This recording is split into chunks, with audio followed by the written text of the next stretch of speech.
We've been talking about the present moment. Let's talk about decades. Several topics. Europe.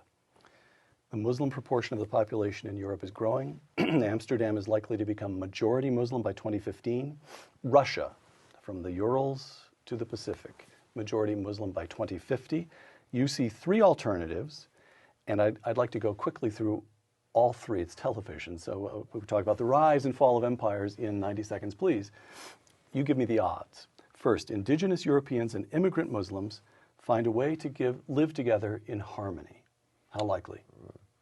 5%. All right.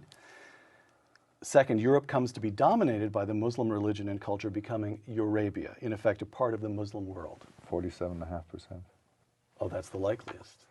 Well, no, the other one's 47.5% too. Oh, I see. All right. The third possibility is that Europeans, who still make up 95% of the population, I'm quoting you directly, they can at any time reassert control should they see Muslims posing a threat to a valued way of life, close quote. That's, in other words, I can't choose between those latter two. But you do consider it likely that Europeans might in some way or another reassert control over the indigenous Europeans? I think that's as likely as there's simply continuing the trends of the last 5 decades. If you look out 2-3 decades,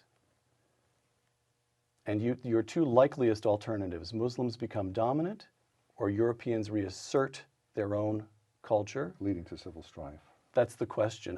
Both of those are likely to involve civil strife or not. If the current trends continue, there need not be civil strife. One just has a quiet transformation of the continent into what some people are calling Eurabia.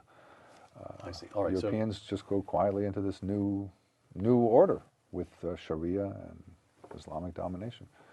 But if the Europeans reassert themselves, I think it's likely that there will be strife.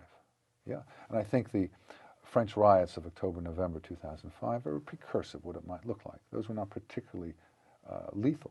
Future ones will probably be more lethal, but this widespread violence and assertion.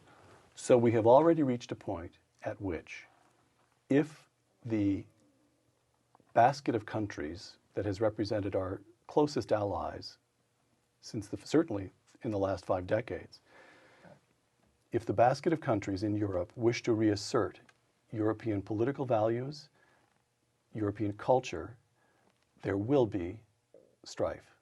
I believe there will be, yeah. We've already reached that point. I believe so. I'm going to ask a couple of questions that I hope have more cheerful answers. I've learned, although I'm fairly optimistic and cheerful person in private, when it comes to my Middle Eastern and Islamic career, it's a good career move to be pessimistic. It usually works out.